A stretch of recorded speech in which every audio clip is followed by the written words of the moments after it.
Welcome to the first ever D-State Analytics YouTube video, podcast, whatever you want to call it, based on the blog work that I've been doing, and since the McDuff interviews and Mark Kulak's interviews seem to be pretty popular, I figured that I would create my own little video slash podcast, whatever you want to call it. See if I can articulate some of the posts a little bit, maybe go into a little bit more detail about some of the posts from from the D-State Research blog at www.dstateresearch with dashes in the middle.com. You can see it up there. In any event, this is more of a test, and if it goes well, maybe we'll do it again.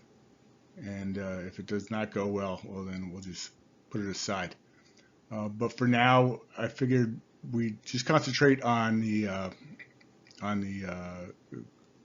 coronavirus type of research that I've been doing, especially and mostly as it pertains to Gibson Island, Maryland, which is the vacation home of the deep state.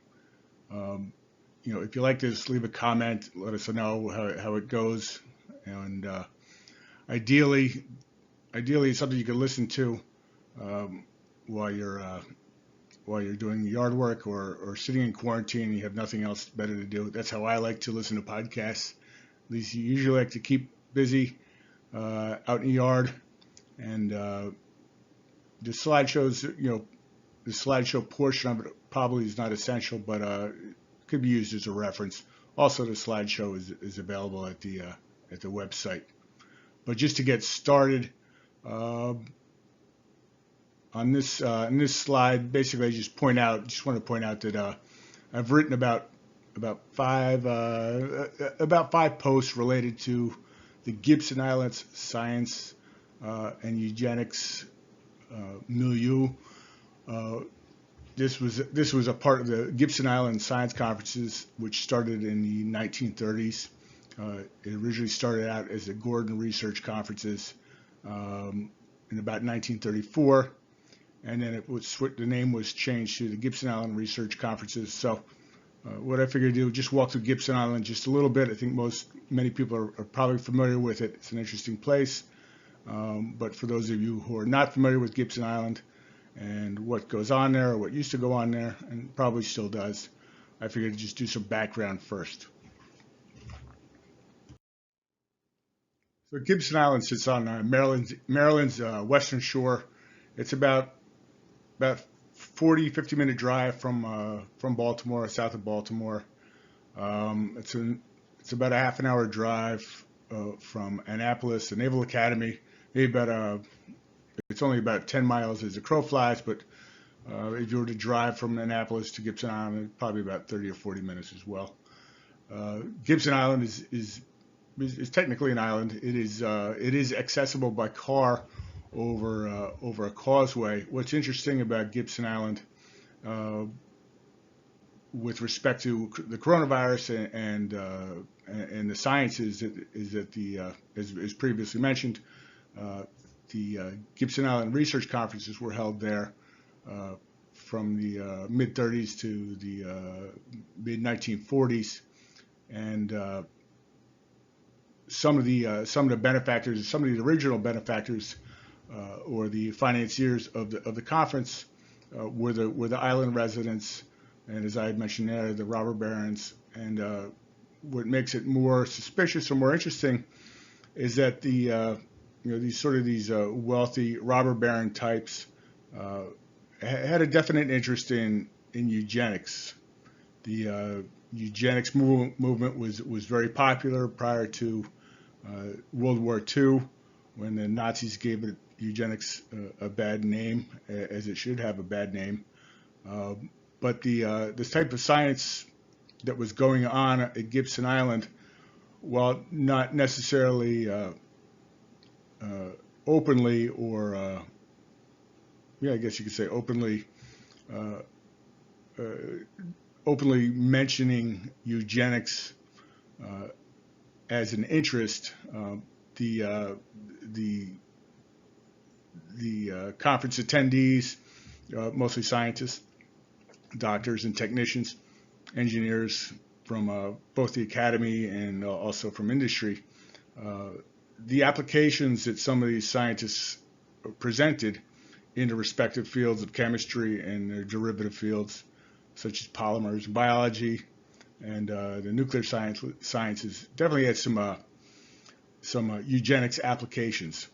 So the idea would be, if you're looking for a cure for cancer, and I'm sure these scientists were legitimately looking for a cure for cancer, then the idea might be that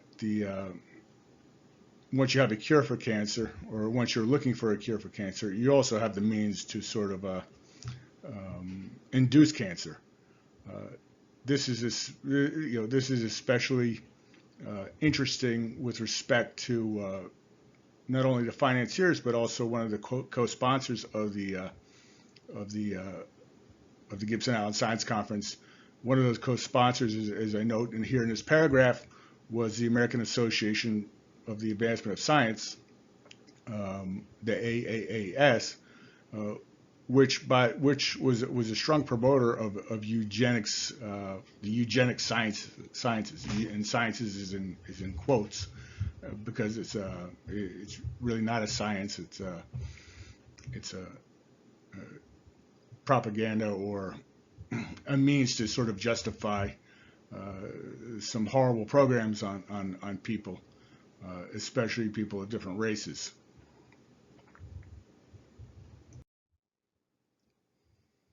Just to provide a little bit of background on Gibson Island, as mentioned, Gibson Island is south of Baltimore, north of Annapolis.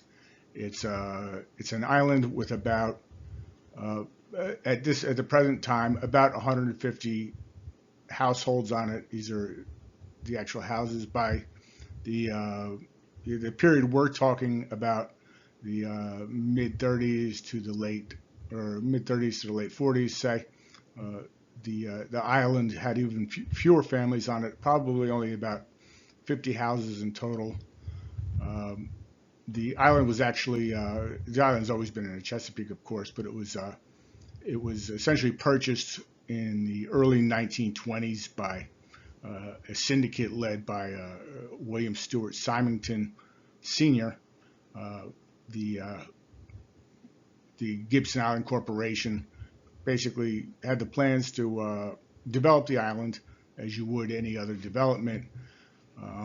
But prior to its purchase, it was mostly used as maybe hunting grounds or temporary fishing shacks and sort of people who worked on the bay, working class people who worked on the bay. But by the 1920s, it was in the hands of the Gibson Island the Gibson Island Corporation, and the related syndicate members. And what the funding provided from the syndicate was the creation of a golf course, boat houses, anything that the super wealthy would find entertaining at the day. There's also a large clubhouse, tennis courts, croquet courts, sort of the stuff that Mr. Howell would like to participate in. Mr. Howell from Gilligan's Island. The interesting, one of the major activities on Gibson Island was the yacht races in the bay. You can see there's a cove at the north end of the bay, and a lot of large yachts would come in there, anchor there. If they weren't owned exclusively by the residents, then they could be used by other wealthy members, or as a stopover from yacht owners moving north and south up and down the East Coast. So they would host different yacht races, or just plain sailboat races against other yacht clubs up and down all the way from Florida all the way up to Maine. And some of these yacht races, you could find them in the old newspaper clippings.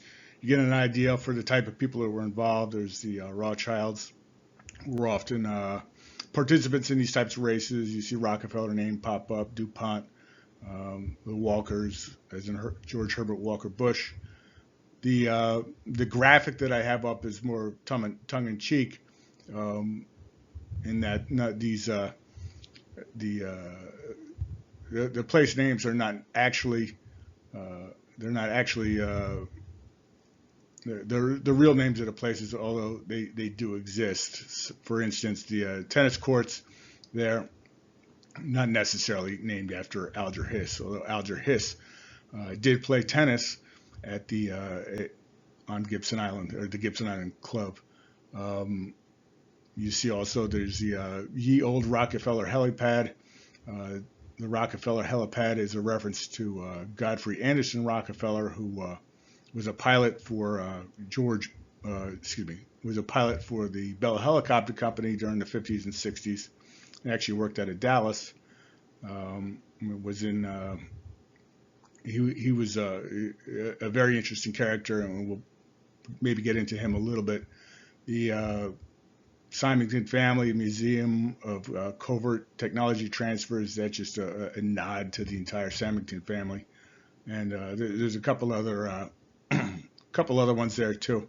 One of the most famous residents, and this is how we found Gibson Island, was Robert Swan Mueller III.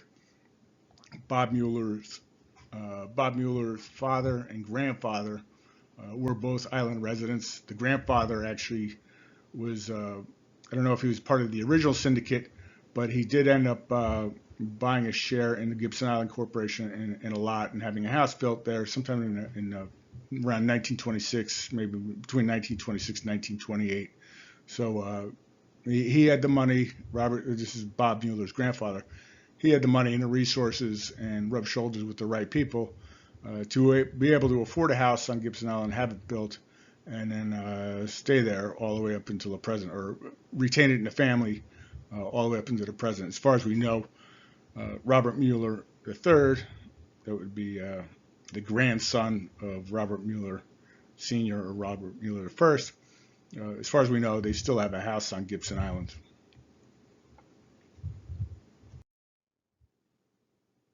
This slide just gives you a general idea of where Gibson Island is in relation to some of the other landmarks on the Chesapeake Bay. It does show Annapolis. I'll point out Annapolis here with my pointer. Hold on a second. Shows Annapolis right over here. So it's maybe about 10 miles from Gibson Island to Annapolis, although it's a longer drive. You have to go all the way around. What's also interesting is you have it's right across the bay from the John Jacob Raskob mansion in Centreville, Maryland. This becomes relevant during the Russian impeachment, not the Russian impeachment, the Mueller's Russian hoax dossier investigation. John Jacob Raskob was a industrialist who was essentially running DuPont for the DuPont family from, I would say, from the early 1920s to the early 1940s. He had started out working for DuPont earlier than that, and was promoted, and I guess the DuPont family really liked him, and he was running the entire company during the crucial years of the build up into World War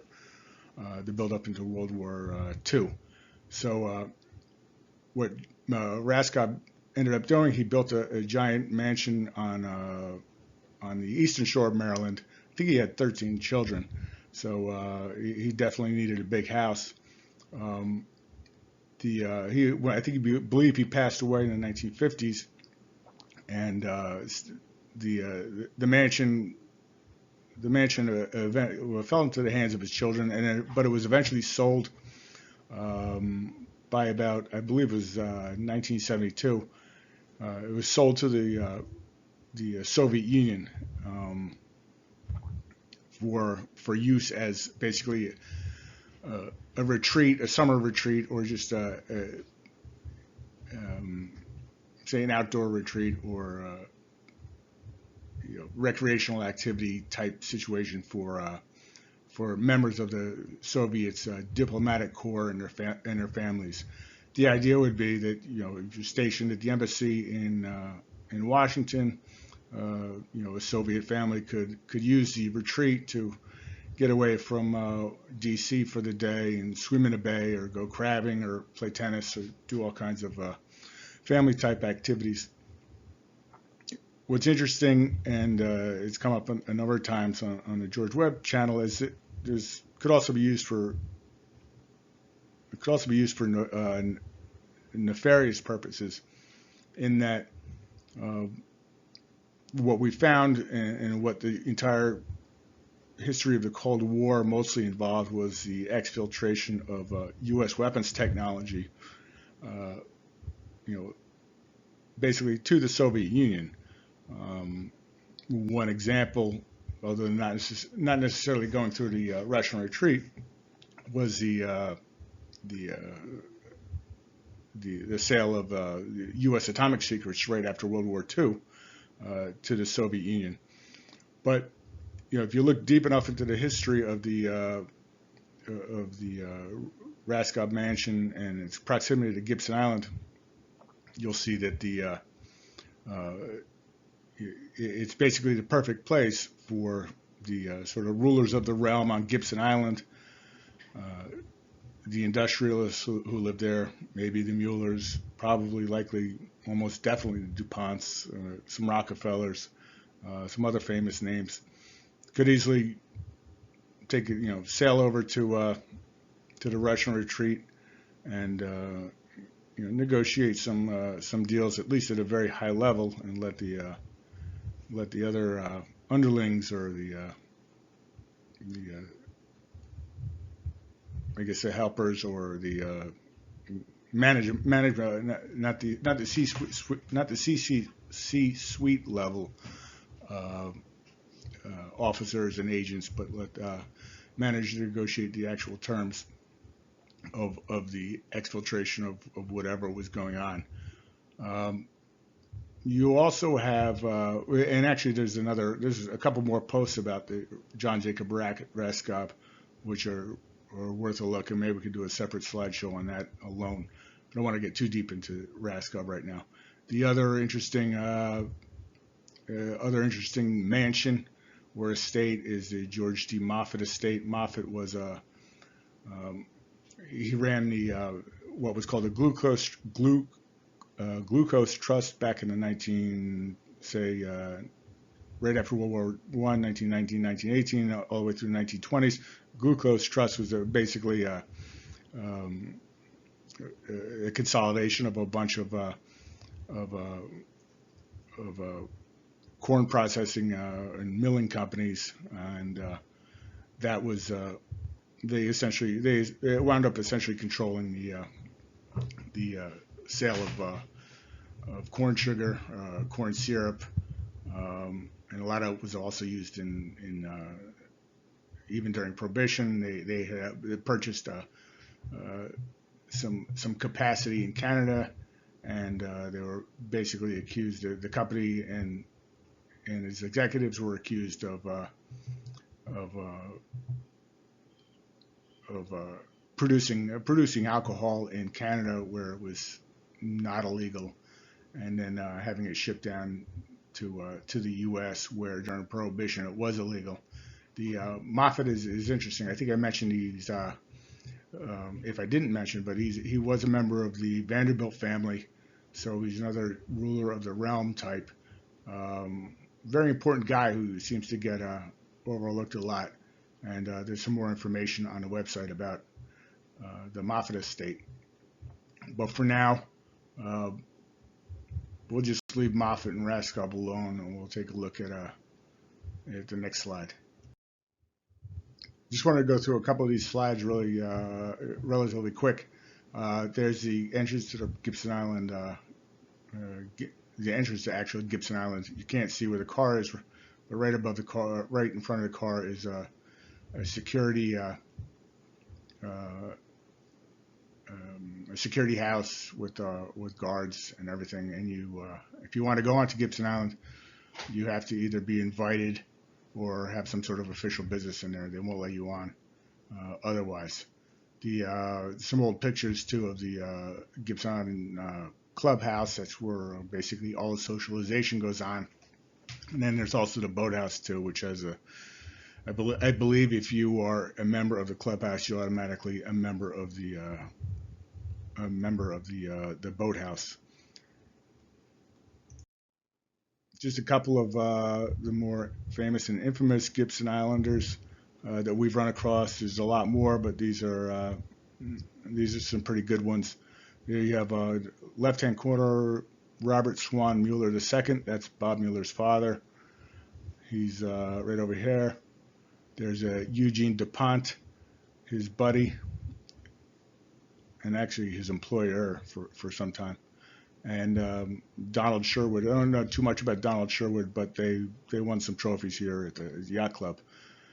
We also have William Stewart Symington Sr. This is the founder of, basically, he put the Gibson Island Syndicate together to develop the island, not with all of his own money, but I want to say maybe 20 to 30 different investors to buy the initial land and the rights.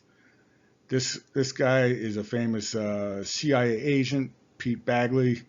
We have a number of posts about Pete Bagley, but let's just say he's involved in the cover-up of the JFK assassination and some other nefarious activity. Although he usually comes across as a likable guy, it's hard to find the real story on him. He, after the JFK assassination, he pretty much spent the next 40 years assisting his employers at the CIA in stomping down any idea that Lee Harvey Oswald did not act alone.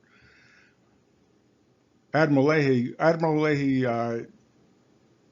know if he was necessarily a resident of the island. His son was definitely a resident of the island. Admiral Leahy is interesting. He was the chief of staff under FDR during World War II. Very famous World War II figure. I won't go too deep into him. Felix Morley is a writer, author, academic. He wrote a book called Gumption Island, and you can see posts about Gumption Island. That's very interesting. Ethel DuPont was the daughter of Eugene DuPont. I put her up there because she hung herself in typical deep state fashion in 1965, which makes you wonder if she actually did hang herself. Ethel DuPont used a bathrobe, the rope of a bathrobe, to hang herself, which seems to be a very popular way of killing yourself if you have some sort of deep state connection. You'll remember Chester Bennington and Kate Spade and Anthony Bourdain. They were all hanging themselves 2 or 3 years ago. So it's always ruled of suicide about Ethel DuPont, but who knows? Maybe she knew some things. She would have been a contemporary of Mary Pinchot Myers as well. Victor O. Schinnerer, founder of Marsh McLellan. Marsh McLellan was one of those firms that lost most of their employees on 9/11. We go into Victor more in the on D-State Research or D-State Analytics blog. Figure he's a very interesting character too, and it's not much out there on him, but I think we found some interesting things, especially with his connections to Marshall McLellan. Came across a Belgian ambassador in our research. He was invited to a wedding between another Belgian in the diplomatic corps and I believe one of the Cabots or one of the lodges. Cabots or lodge. Anyway, apparently he used to spend his summers on Gibson Island, which is is very interesting from a number of different perspectives with respect to sort of Belgian involvement in natural resource exploitation and their connections to the Rothschild banking interests. But there's more on the website about him, and I'll try and go into him at some other point later. I'm making myself comfortable too, so sorry if I'm slouching. A couple more. Senator Symington. Senator Symington is he's the son of the founder of Gibson Island. There's Bob Woodward, George Moffett we mentioned, Raskob we mentioned, Gifford Pinchot, that's the uncle of Mary Pinchot Myers. Merson Booth, nobody's ever heard of Merson Booth, but he was a nuclear engineer. Julius Amos, I believe that's the right picture of Julius. In any event, he was a CIA OSS type, and is often mentioned in JFK assassination circles as possibly being involved somehow, although there's some conflicting dates as to when he actually died. Some say 1961, some say later.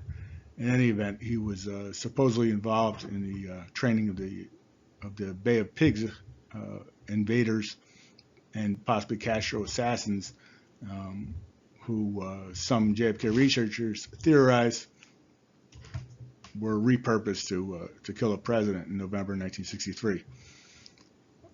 Finally, on this page, we see Dr. John E. Hoops. We'll go more into him. He's more of the science, which is the topic here, science and medicine, and we'll take a quick. We'll go deeper into him, but he's more of the focus, and his type are more the focus of this slideshow. Before we get to the main topic, just a couple more famous and infamous Gibson Islanders. These are some power couples, Kuhn and Rockefeller. It's the Kuhn family of Kuhn Loeb. Basically, Kuhn Loeb was one of the primary broker dealers or wirehouses, investment banks is a better word, that formed after or during the Civil War, and then got really large after the Civil War, especially selling railroad bonds and equity and utilities, and large corporate deals. So Margaret Kuhn married Godfrey Rockefeller. Godfrey is the guy who worked for Bell Helicopter. He's also, I believe, the second cousin of David Rockefeller, Nelson, Winthrop, Lawrence, John D. Jr., whoever else, the five brothers. He's a second cousin, once removed, or second cousin. There's the Muellers, Robert Swanmuller III, his wife Ann Cabell Standish. Cabell is a very it's a Virginia name. Standish, part of her family is from Pennsylvania, but some famous Cabells would be that are in the family tree, although distantly related, would be General Charles P. Pierre Cabell, and who was fired by JFK after the failed Bay of Pig invasion, and also his brother Earl Cabell, who was the mayor of Dallas when Kennedy was killed. So she's part of the Cabell clan. You also have a couple more that are recently passed away, I believe. Alexander McCain, that's the sister of John McCain, and Henry Sturgis Morgan Jr., and that would be the grandson of J.P. Morgan. They both passed away. So have the Kuhns and the Rockefellers, I believe, or at least Godfrey Rockefeller has. The Muellers are still alive, though, which is good to see. Just to get back to the research conferences, as I mentioned, started in the 1930s. It was affiliated with the American Association of the Advancement of Science, AAAS, AAAS had a strong interest in eugenics, and so that makes us automatically suspicious. The actual conference was founded, and it was originally called the Gordon Research Conference. It was founded by Neil Gordon in 33 or 34, and Neil Gordon ran the conferences at Johns Hopkins for the first 3 years.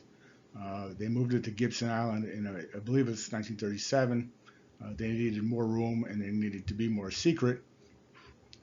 Neil Gordon eventually he helped grow the conference. So they started out with a couple of chemistry scientists, and then they would add the sub-disciplines, and then by 37, 38, they started adding biologists. So you had chemistry and biology scientists presenting papers on the island.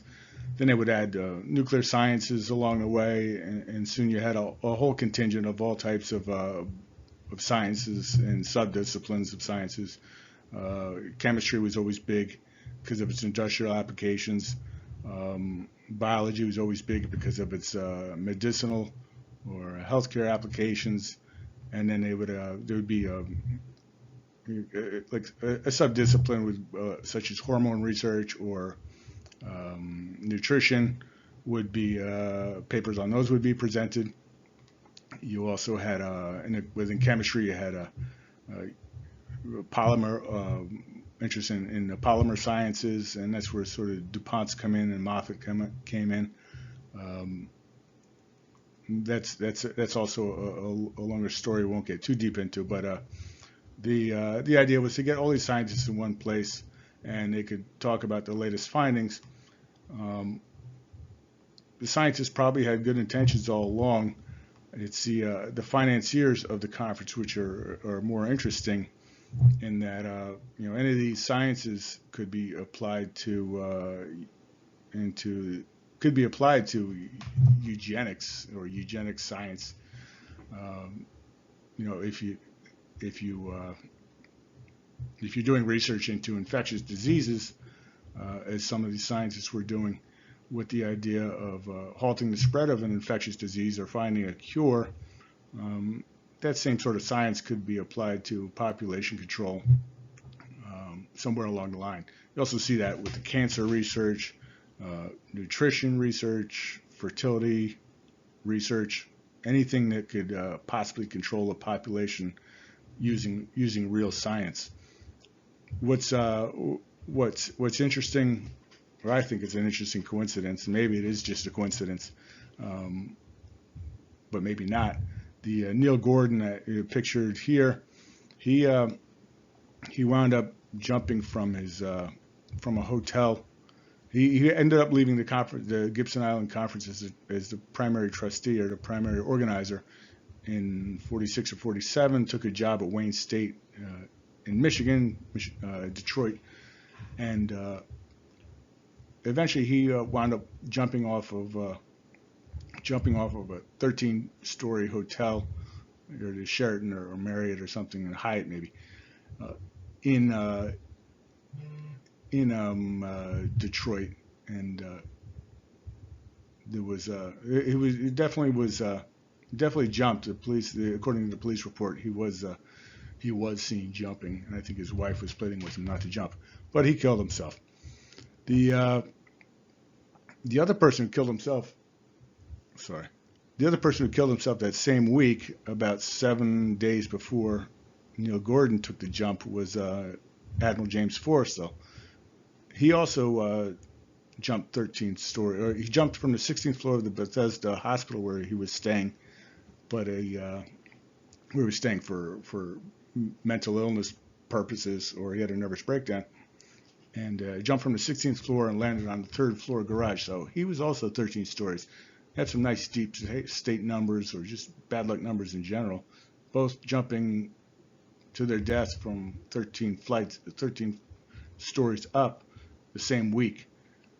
The other thing that they have in common is that, according to legend, according to some sources, Forrestal was seen getting out of a car with Senator Symington, and he looked very distraught, and that was, many people say that's the basis for his mental breakdown that eventually led to his suicide. Neil Gordon, as the conference founder at Gibson Island, certainly would have known Senator Symington, or known the Symington family at least. He had wound up negotiating the purchase of the Symington's house on Gibson Island for use for the conference. So he knew the Symingtons. It's interesting if you look at his resume. He started out as a pretty well-known and respected scientist, but his career kind of goes downhill during the 1930s and 40s, or at least in the later 1940s. You always wonder if he had maybe a falling out with the financial founders or the financial sponsors of the science conference. But both deaths are definitely interesting. I'm just going to move the picture away for a second so I could see what date that was. So May 22 and then May 31st, 1949, both of them. What I did here is I screenshotted a bunch of papers that were presented at the Gibson Island Science Conference of this is for the summer of 1944, I believe. Just to give you an idea as to what they were talking about, you see petroleum chemistry, catalysts, organic chemistry. This is the chemistry program. There's separate biology programs, but they were like X-ray and electronic diffraction, instrumentation. Maybe some of these names look familiar. There's a Dean Burke there in cancer research. Dean Burke. I don't know if that's Burke's.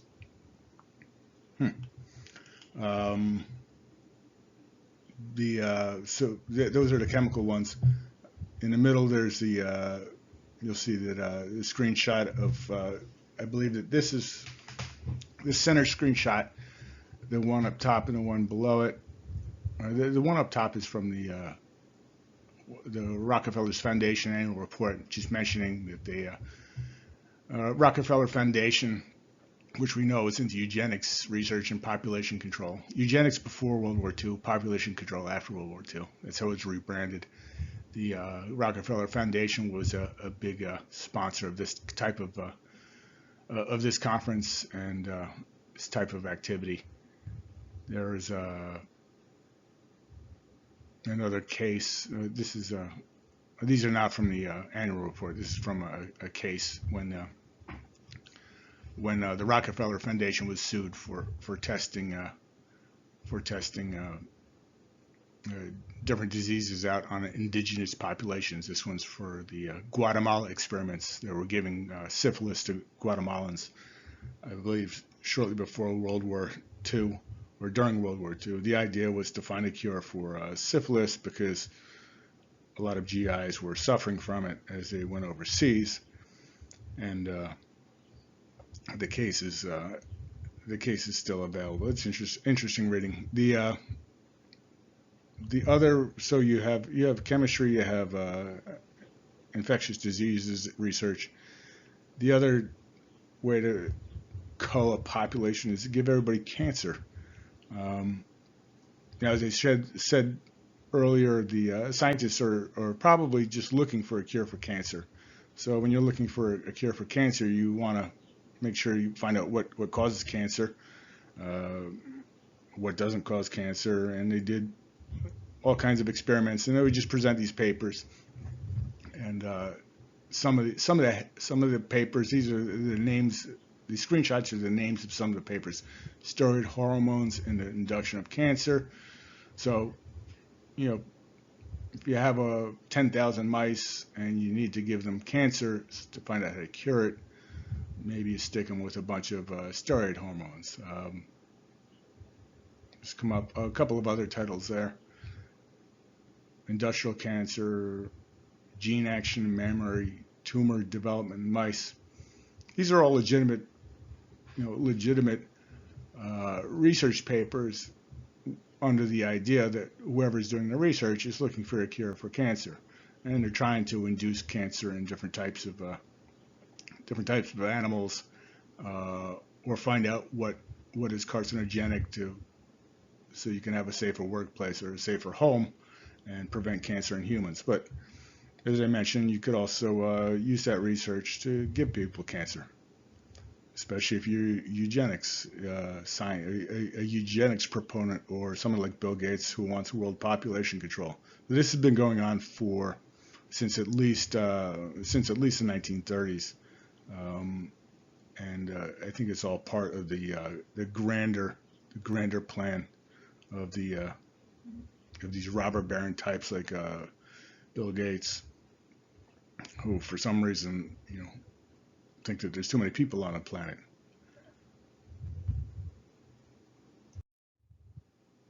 So this slide just shows it should be basically juxtaposed with the previous slide.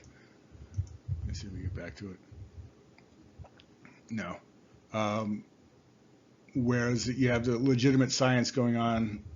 I'm calling it legitimate science, at least the chemistry and the biology part, because I'll just assume that the scientists were looking for legitimate findings to make the world a better place. But the financial sponsors here, you have a number of familiar names. You have Standard Oil, which is of course Exxon, Corn Products Refining Company, which is still around under a different name, but that's the Moffett Group, who was looking to control the glucose market in the United States. Prior to World War II, you had a number of German firms involved. At least German scientists were presenting, if not entirely, also funding it. You have the conglomerate IG Farben, Farben Industries, IG Farben, BASF is still around. You can see Herc Celanese, I believe, is still around. Bayer. This is a 1931 picture of their building, but they would send their chemists over to Gibson Island before World War I, and I think that's part of the idea behind Gibson Island, was that you could find the top scientists in the world, and then basically the DuPonts of the world could co-opt some of that science, and especially if you got in a war, you knew some of these scientists at IG Farben, and you can give them safe passage to the United States, and they can go work for DuPont for the next 20 years, 30, 40, 50 years. That's what they did with some of the polymer chemists during the 1930s. DuPont wound up with a handful of some of the top polymer scientists from Germany, from the IG Farben, and essentially it looks like from what it looks like, the DuPont got the idea, or if not stole entirely the idea for nylon from these German polymer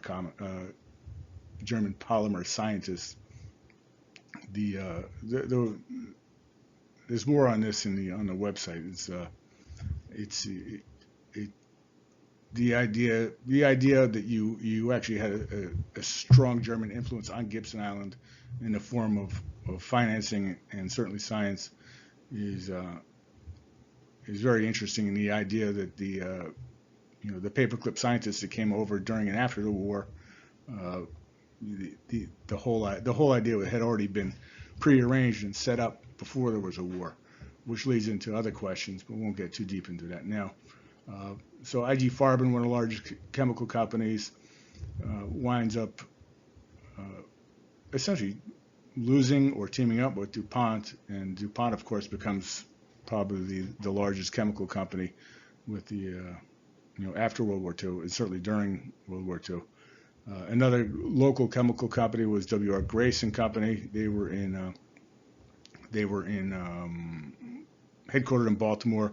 A number of executives from W.R. Grace, they lived on Gibson Island.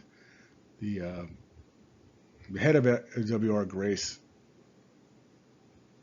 I forget his first name, CEO Grace, was a famous Knights of Malta and strong proponent of the Knights in this country. Another chemical company which was seized by the U.S. War Department during World War II was GAF.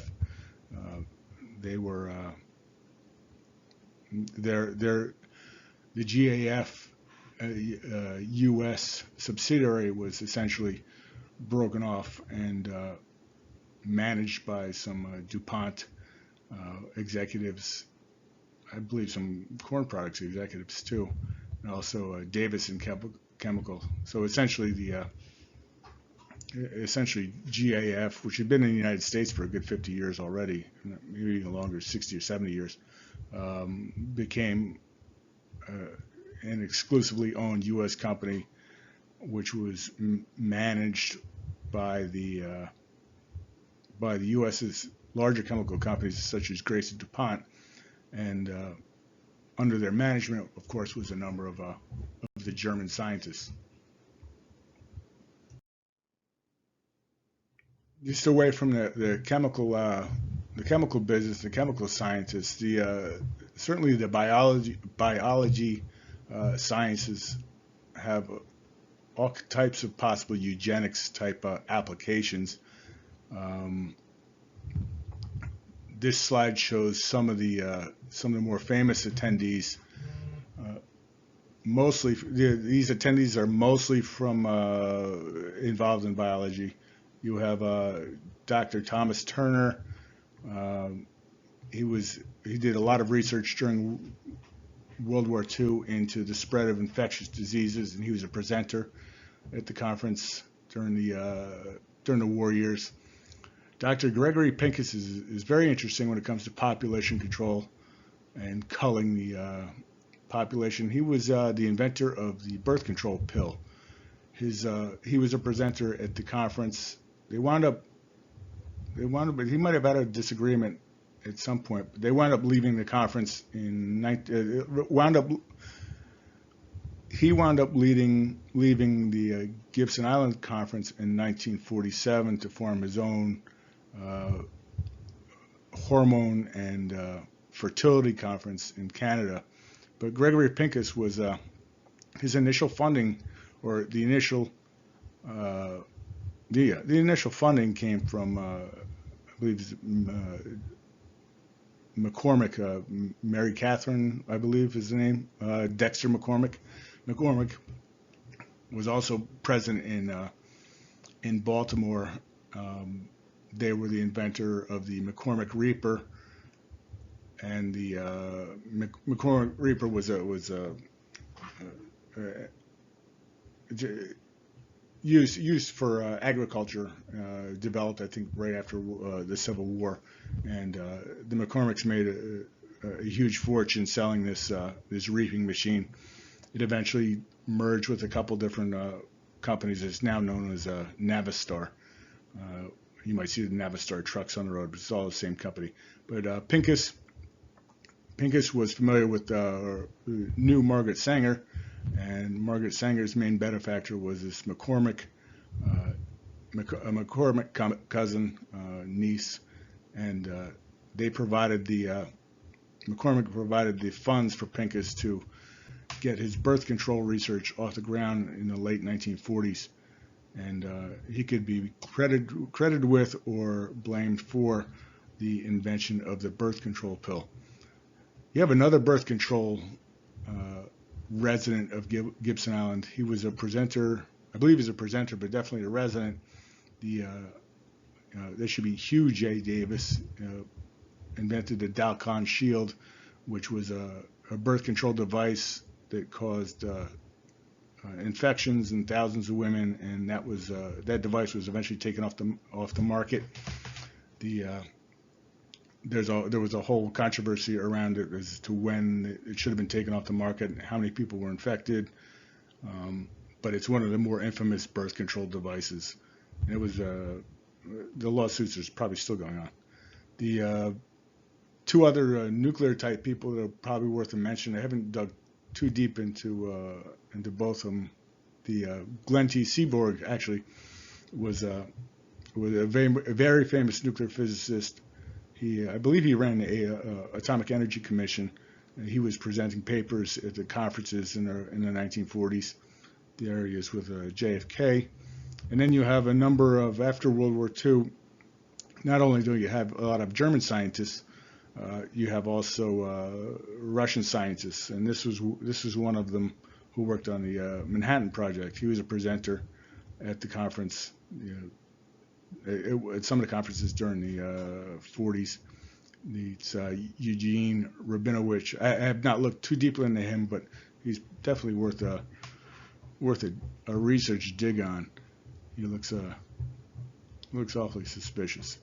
Finally, just where the Time Magazine Man of the Year cover is, you have another scientist or doctor who was he was actually a U.S. Surgeon General at one point. He did a lot of research work into infectious diseases, and is blamed for causing. I believe he's the scientist mostly responsible for the syphilis, Tuskegee syphilis studies, where the men of Tuskegee were purposely infected with syphilis, with the idea of testing out different possible cures or just seeing what would happen.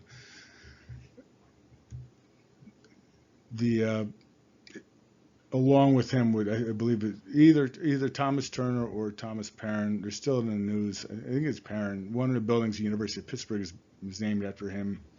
We'll say it's Perrin, but one of the medical buildings at the University of Pittsburgh is named after him, and he was his name was in the news relatively recently under the idea that his name should be removed because all of his unethical studies and using people as human guinea pigs. This is the last page of the slides. I just want to point this out because this will point us in a direction for the next slideshow if I do another one. Basically, Gibson Island is where the scientists met the money, and of course, it's tongue-in-cheek here. You have a Dr. Pincus, the scientist meets John Jacob Raskob, the guy with lots of money, and it turns into Michael Myers there, yeah, Dr. Evil. The whole idea is that these scientists could be co-opted. I'm sure many of them were not, but certainly some probably could be co-opted, and their science co-opted and be used for the eugenic sciences or population control or any other type of control. What I also did is I screenshotted this NASA contractor report, and this goes into sort of a higher level as to it's more of a thesis than fully developed blog post as of now, but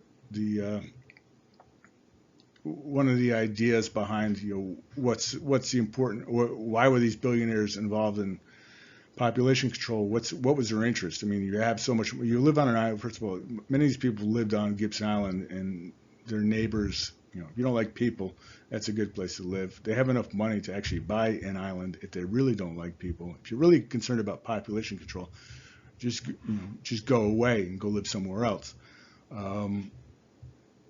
But the idea is, behind eugenics, which is of course a disproven science, and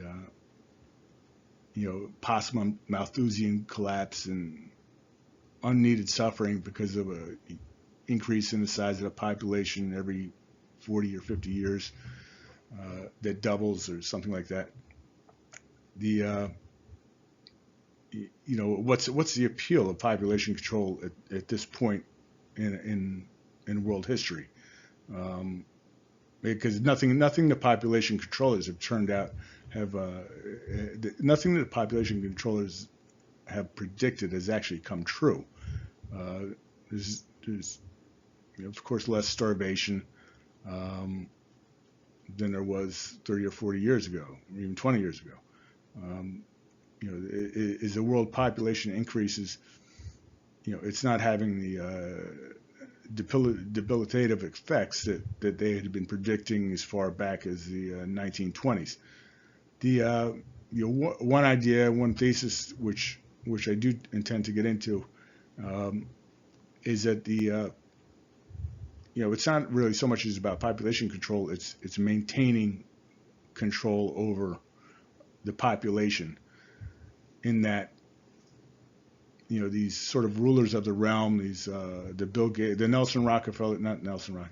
John D. Rockefellers of the 20s and 30s, still have the same idea as the Bill Gates of the 2020s, under the auspices that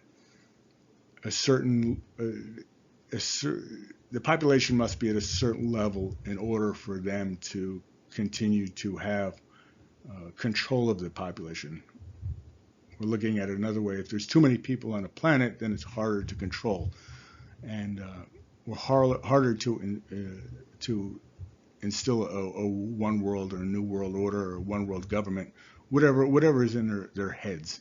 And I'm starting to think that maybe that's what's behind the population control agenda, and why it's being pushed so much, even this late in the game, 2020, when we know that it's really food production is a function of economics, and the sciences have certainly made food production better, or science has made enough food available for to feed 8 billion people, and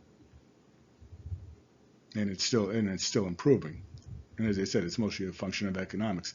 So behind the whole idea is the control of the population, and if each person in a population is a variable that must be controlled, well then a model with fewer variables should give you better predictive results. So skimming around the internet, found this paper, that NASA contractor report. This is from, I think, 1970 or something like that, 1973, I believe.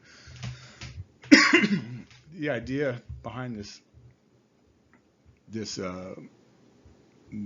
report, and I still need to go through it more, was that if you look at the planet Earth and its population as a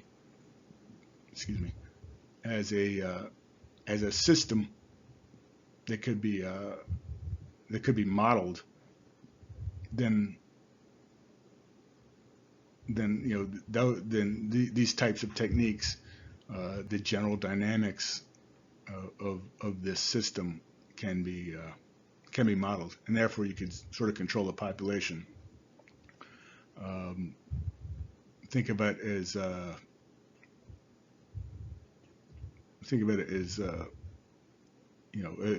under a world government system. The world government decides how many calories each person on the planet should have each year, and they would try to model that out and then adjust for all kinds of variables, such as who's going to revolt, who's going to shoot back.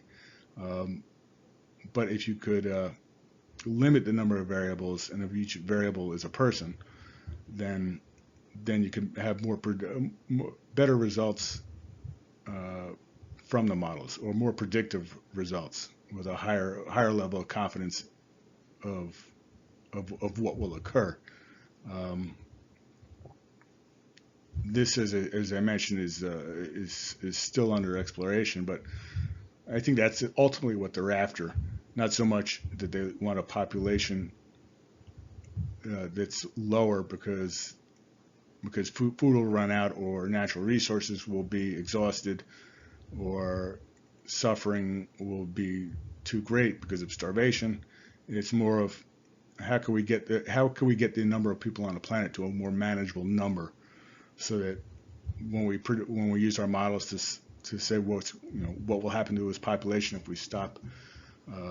if we cut calories for each individual by 100 a year for the next 10 years, how will the population react? Will we lose production in our natural resource and industrial plays? Will society revolt against a cut in the caloric intake, or whatever? The idea is that you want to the grand scheme is essentially population control for better management, if that makes sense. That's it for the slide presentation. Leave a comment on YouTube or wherever you see this, if you see it in the on the actual website, if I post it there. I'm just curious to see if it was informative or if it's worth doing again. It's pretty easy to do. Maybe we'll do another one. But let us know. And in the meantime, you can always check out D-State Analytics at www.d-state-research.com. And you can see our other postings, and we'll get more details on the coronavirus as it relates to sort of this population control theory that we have. Until next time.